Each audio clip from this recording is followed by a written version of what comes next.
여러분 그 비행기를 탈 때 우리가 종종 들고 다니는 건데 기내용 목베개를 아십니까? 기내용 목베개 동그랗게 도넛처럼 생겼는데 한쪽이 뚫려 있죠. 맞죠? 한쪽이 뚫려 있습니다.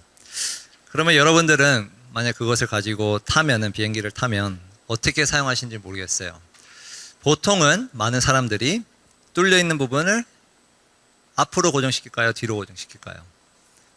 뚫려 있는 부분을 보통은 이렇게 뒤로 껴서 그 뚫려 있는 부분이 앞으로 오게 보통 사용을 합니다. 그런데 그 제품의 목적은, 사용 목적은 반대로라고 합니다. 본래 그 뚫려 있는 부분이 뒤로 오고 앞을 받쳐주기 위해서 원래 제작이 되었다고 해요. 여러분들이 자주 사용하는 물건 가운데 사실 이와 같이 우리가 제대로 그 사용법을 모르고 사용할 때가 종종 있습니다. 근데 더 안타까운 건 뭐냐면 우리 그리스도인들이, 교회를 다니는 우리 교인들이 하나님의 말씀인 성경을 올바로 사용하지 못할 때가 종종 있다는 거예요. 저는 다음 주부터 사사기 강해를 하며 또 우리 청년부와 함께 이 큐티 운동을 시작하면서 오늘 이 제목처럼 왜 우리가 큐티를 해야 하는가를 오늘 이 말씀 가운데 좀 나누고 싶습니다. 특별히 두 가지예요. 여러분들 주반에 보시면 대지에 있는데, 하나는 말씀의 목적이에요.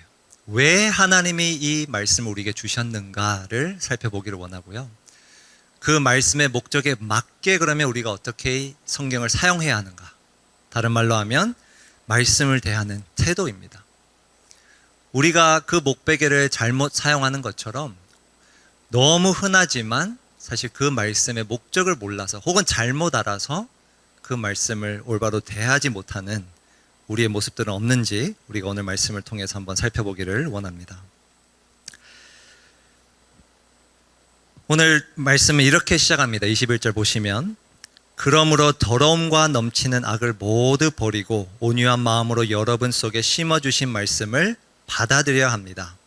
그 말씀에는 여러분의 영혼을 무엇을 할 능력이 있습니다? 구원할 능력이 있습니다. 이 표현에 우리가 좀 주목을 하면 좋겠습니다. 먼저는 영혼이라는 단어예요. 영혼. 사실 영혼이라는 말은 있는 그대로 보면 우리 안에 있는, 눈에 보이지 않는 영혼이겠죠. 그러나 오늘 이 말씀에서는 이 영혼이라는 단어를 그렇게 사용하고 있지는 않습니다. 이것은 생명이라는 단어예요. 생명. 그리고 달리 말하면 우리의 영혼, 우리의 육신, 몸까지도 전인격적인 존재를 가리키는 단어입니다. 그 말씀에는, 하나님의 말씀에는 그 우리의 전인격적인 존재를, 생명을 구원할 능력이 있다고 지금 말하고 있어요. 구원할 능력. 그런데 이 구원이라는 단어도 우리가 잘 이해를 해야 합니다. 이거는 단순히 내가 예수님을 처음 믿었을 때 그 구원, 과거의 구원만을 의미하지 않습니다. 여기서의 구원은 과거, 현재, 미래를 다 통틀어서 이야기하는 구원입니다. 그리고 조금 더 쉽게 말하면 바로 우리의 전인격적인 존재를, 생명을 자라게 하는 능력이 있다는 말이에요. 자라게 하는 능력. 바로 이를 위해서 하나님께서 자신의 말씀을 우리에게 성경을 통해 주셨다라는 말이에요. 하나님은 단순히 성경을 우리에게 왜 주셨는가? 우리가 복음을 알고 예수님을 알아 구원에 이르는, 죽음을 면하고 영생만 주시려고 했던 것이 아니라 이 땅에서 저와 여러분들이 살면서 계속해서 구원에 이르는, 자라게 하는 변화와 성장을 위해서 이 말씀을 주셨다는 거예요. 우리가 예수님을 믿고 난 다음에 예수님을 더 닮아가고 하나님의 백성으로서 더 자라게 하기 위해서 이 말씀을 주셨다라고 이야기하고 있습니다. 그래서 오늘 1번 대지를 보시면 첫 번째 대지는 말씀을 주신 목적은 무엇인가? 바로 변화와 성장입니다. 변화와 성장. 한 질문 하나 드리고 싶어요. 하나님이 여러분의 있는 모습 그대로 사랑하실까요? 여러분의 있는 모습 그대로, 남들이 보지 못하는 그 모습까지도 여러분을 하나님께서 사랑하실까? 네, 사랑하십니다. 분명하게 사랑하세요. 성경에 보면 하나님이 우리가 아직 죄인 되었을 때에 그 십자가를 통해서 자기의 사랑을 확증해 주셨다, 보여주셨다라고 이야기하고 있어요. 저와 여러분들을 있는 모습 그대로 죄인이었을 때 사랑해 주셨어요. 그러나 여러분, 그렇다고 해서 하나님이 저와 여러분들을 그대로 두시지는 않습니다. 그대로 두시지 않아요. 밥을 먹다가 이런 경우가 있죠. 밥을 먹다가 내 맞은편에 앉은 사람의 이빨에 고춧가루가 끼거나 아니면 김이 끼거나, 김이 조금 더 심한데 그런 경우에 좀 애매할 때가 있습니다. 말을 해주고 싶은데 또 말을 하면 상처받을까봐 또 계속 지켜보자니 갈등이 되겠죠. 그런데 여러분, 맞은편에 앉은 그 사람이 여러분들의 정말 친한 친구라면, 아마도 정말 친한 친구라면 주저없이 이야기할 거예요. 편안하게 그것을 이야기해 줄 수 있을 거예요. 정말 친구라면 그냥 두진 않겠죠. 여러분들이 하루 종일 그 김과 고춧가루를 끼고 다니도록 두진 않겠죠. 여러분, 친구도, 우리 삶 가운데 친구도 저와 여러분들을 있는 모습 그대로 좋아해 주지만, 친구니까 좋아해 주지만, 우리가 잘못된 길로 나아갈 때, 잘못을 하고 있을 때, 혹은 무언가가 묻었을 때 그것을 지적해 줍니다. 말해 줍니다. 잘못된 길로 가고 있는데 그저 둔다면 그 사람이 과연 정말 친구일까 의심이 되겠죠. 자, 그런 것처럼 하나님은 저와 여러분들을 있는 모습 그대로 너무나 사랑하시지만, 그러나 더 사랑하시기에 그 모습 그대로 두시지 않는다는 거예요. 죄인으로 두시지 않는다는 거예요.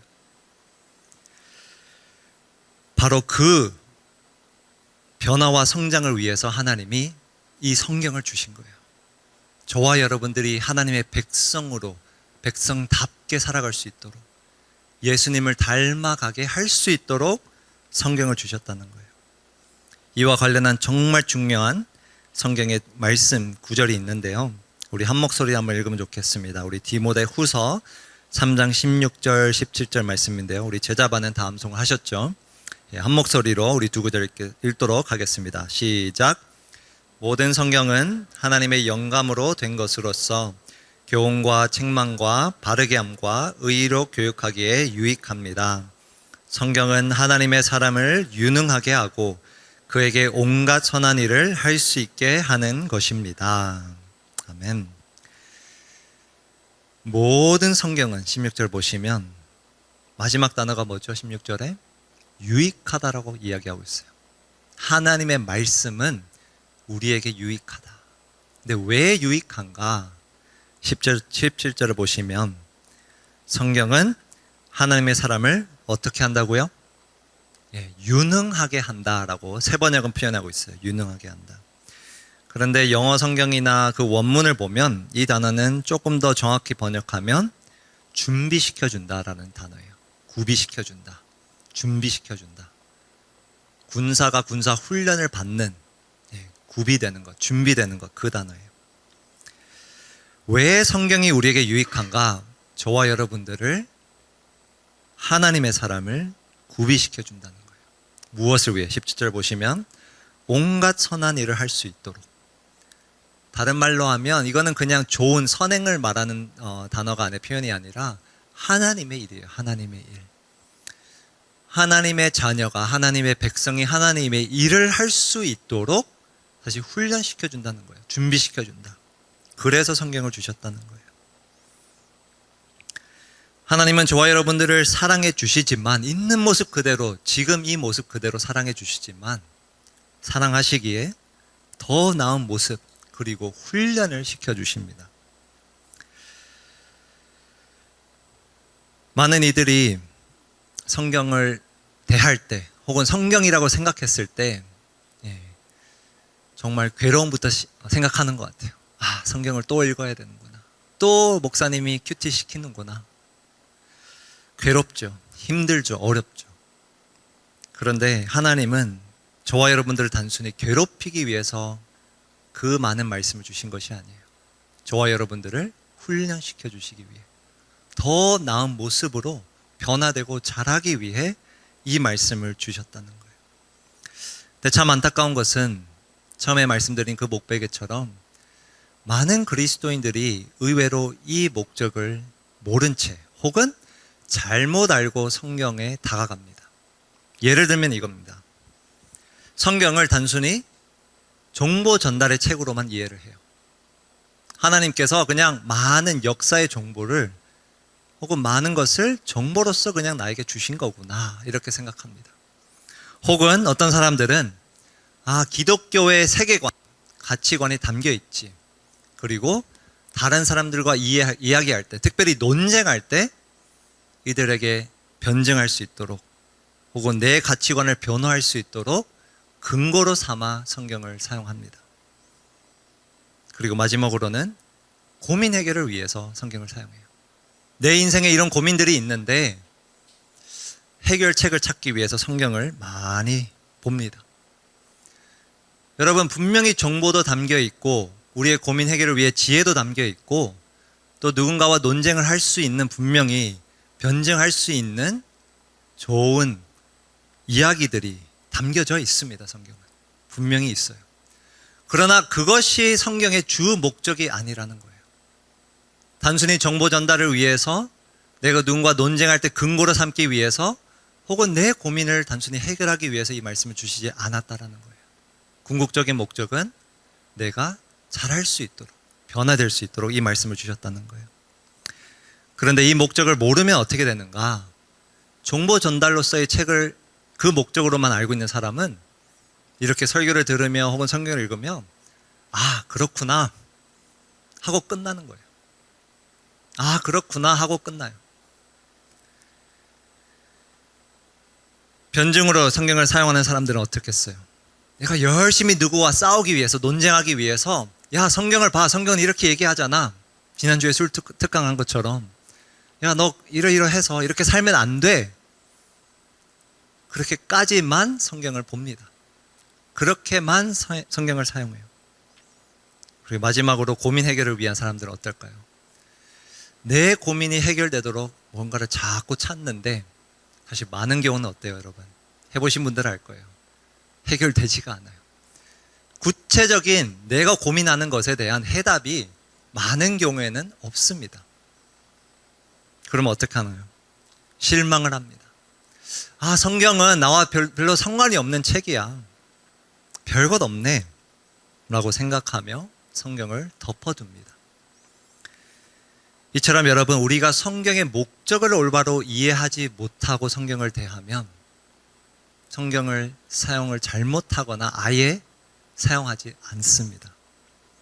자, 그래서 먼저는 우리가 하나님이 왜 이 말씀을 우리에게 주셨는가를 올바로 이해해야 합니다. 그것은 바로 변화와 성장입니다. 자, 그렇다면 이 목적을 아는 사람은 과연 성경을 어떻게 사용해야 할까요? 어떠한 태도로 성경을 바라봐야 할까요? 그것이 오늘 본문의 22절 이하에 남은 본문에 있습니다. 한번 여러분 주보를 보시면서 22절부터 25절까지 반복되는 표현을 한번 찾아보면 좋겠어요. 우리 큐티 훈련하신 분들은 이제 좀 익숙해지셨을 텐데 반복되는 단어가 있어요.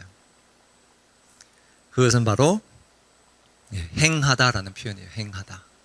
22절 보시면 말씀을 행하는 사람이 되십시오.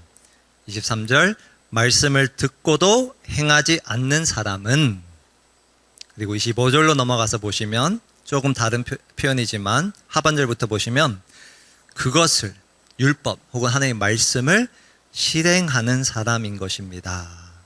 이런 사람은 그가 행한 일에 복을 받을 것입니다. 행함이라는 표현이 계속 등장합니다. 오늘 본문에. 행함을 강조하는 거예요. 말씀을 행하는 사람. 그래서 22절을 다시 한번 보시면 두 가지의 사람을 야고보가 대조시켜주고 있어요. 하나는 말씀을 행하는 사람과 두 번째는 뭐죠? 그저 듣기만 하여 자신을 속이는 사람. 자, 여러분, 근데 좀 이상하지 않나요? 제가 야고보였으면 그냥 간단하게 말씀을 행하는 사람과 말씀을 행하지 않는 사람 이렇게 표현했을 수도 있는데 그는 굳이 듣기만 하여 자신을 속이는 사람이라고 이야기하고 있어요. 자신을 속이는 사람. 그 이유는 23절, 24절에 보면 나타납니다. 하나의 비유를 들어요. 야고보가. 말씀을 듣기만 하고 행하지 않는 사람은 이런 사람과 같다라고 비유를 듭니다. 23절 보시면 말씀을 듣고도 행하지 않는 사람은 있는 그대로의 자기 얼굴을 거울 속으로 들여다보기만 하는 사람과 같습니다. 이런 사람은 자기의 모습을 보고 떠나가서 그것이 어떠한지를 곧 잊어버리는 사람입니다. 야고보는 지금 말씀을 듣기만 하고 행하지 않는 사람을 거울과 관련해서, 거울을 보는 사람과 관련해서 비유하고 있어요. 자, 여러분, 우리가 왜 거울을 보나요? 네. 거울을 보고 다들 오셨나요? 네. 어떤 분들은 좀 의심이 되긴 하는데 거울을 다 보고는 오셨죠? 예.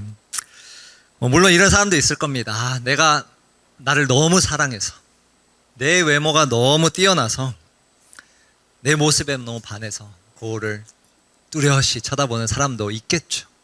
핸드폰으로, 스마트폰으로 셀카를 수백 장 찍는 사람이 있겠죠. 자, 그러나 여러분, 정상적인 사람은 거울을 왜 보는가?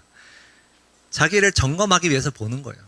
내 모습은 지금 어떠한지, 외출하기 전에 머리나 어디 화장할 데가 더 없는지 점검을 하기 위해서 본다는 거예요. 그 비유예요. 그런데 지금 야고보는 이 사람을 이렇게 비유하고 있는 거예요.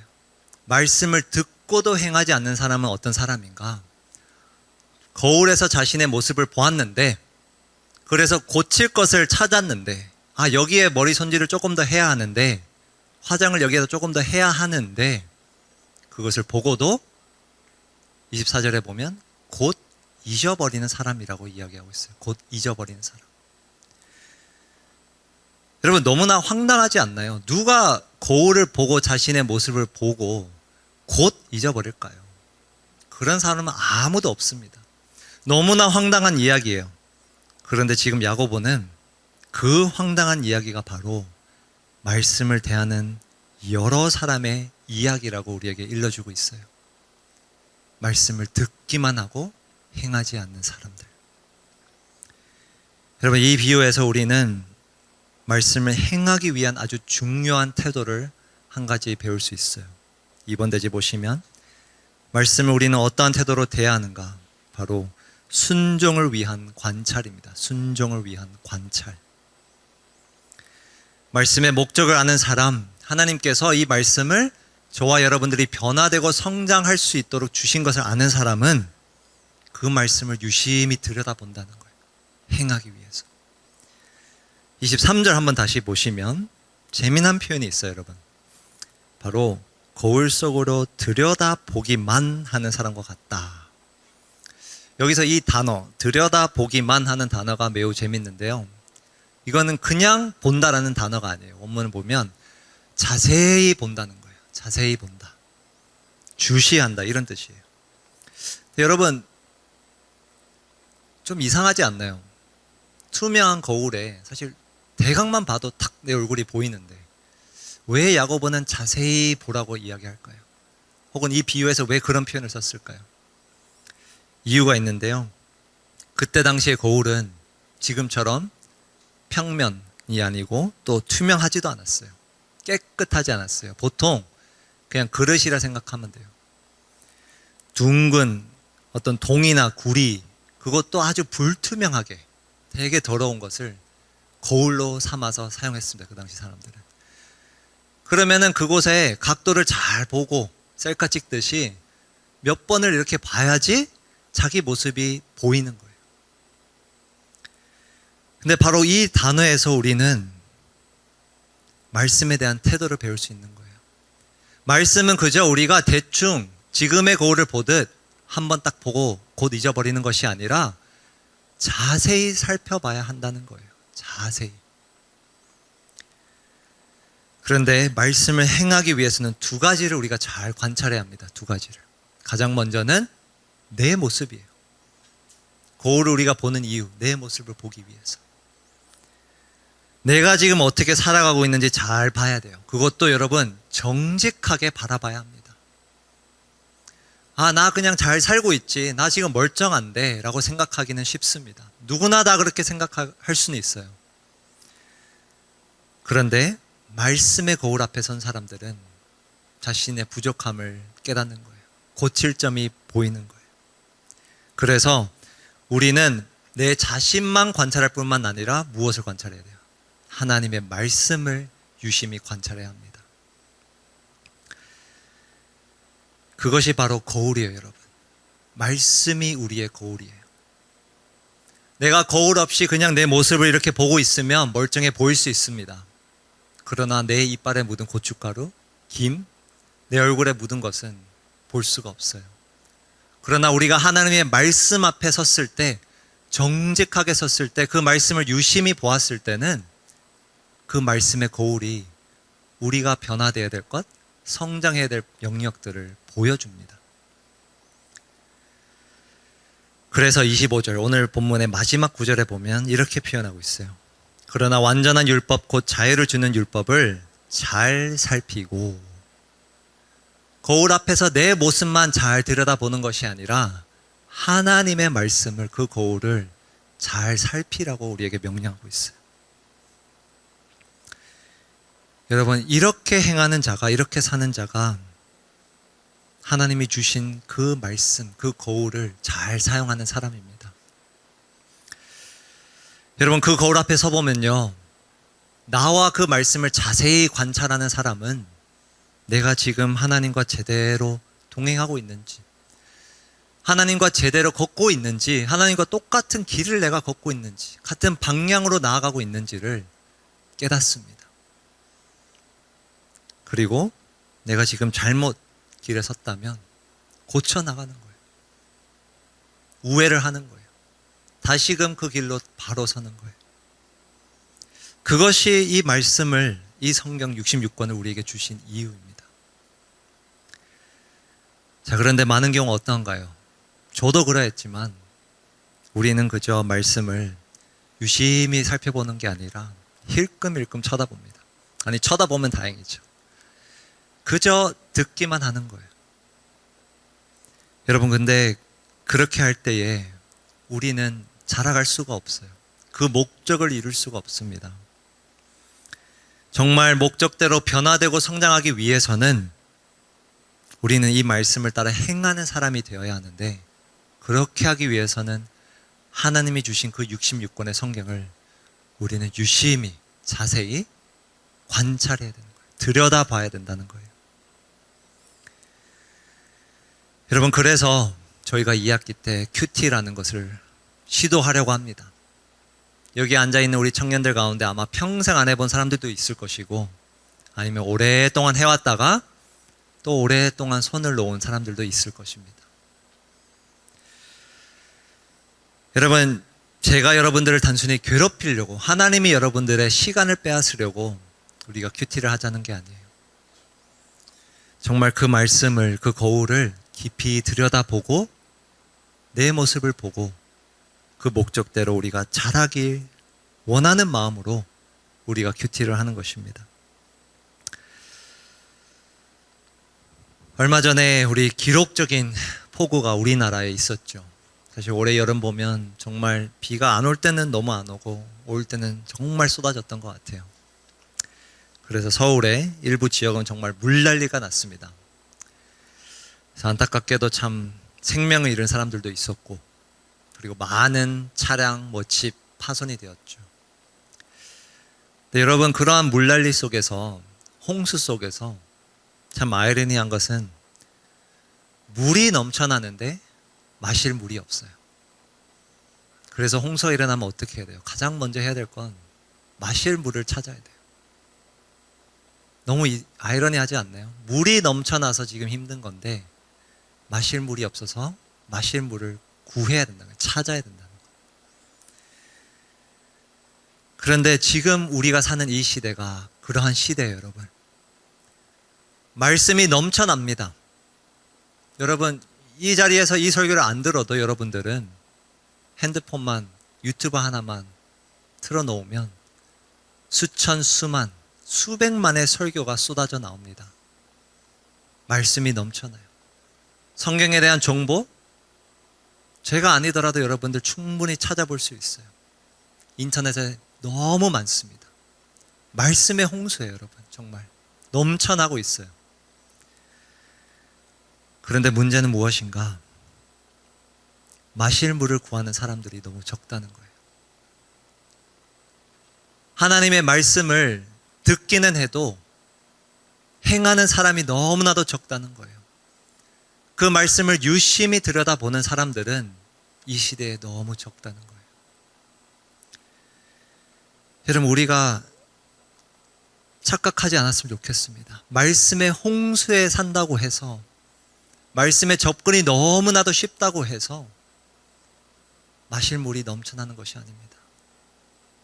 구해야 돼요. 찾아야 돼요. 하나님의 말씀은 우리가 그저 앉아서 듣기만 해도 되는 것이 아니라 하나님의 그 말씀을 주신 목적대로 그렇게 우리가 살려면 그 말씀을 우리가 먼저 찾아야 합니다. 유심히 들여다보아야 합니다. 여러분, 그래서 지난 3주간 제가 큐티 훈련을 열었던 것이고, 앞으로 2학기, 이제 올해의 남은 넉 달 동안 저희가 큐티를 한번 해보려고 하는 것입니다. 여러분, 어렵습니다. 큐티가 쉽진 않아요. 어렵지만 우리가 다 함께 한 공동체로서 부족하면 부족한 대로 한번 시도를 하면 좋겠습니다. 여러분들이 시간을 떼어놓고 그 말씀 앞에 한번 서보는 거예요. 부족한 대로 유심히 쳐다보는 거예요. 처음에는 여러분들의 모습이 잘 보이지 않습니다. 그러나 시도하고 또 시도해보면 조금씩 말씀이 보이고 거기에 비춰진 내 모습이 보이는 겁니다. 그래서 저는 이번 2학기 때 사사기 말씀 우리가 다 함께 큐티집을 사서 바로 옆에 있습니다. 여러분, 교회 사무실에 가면 2,500원에 팔아요.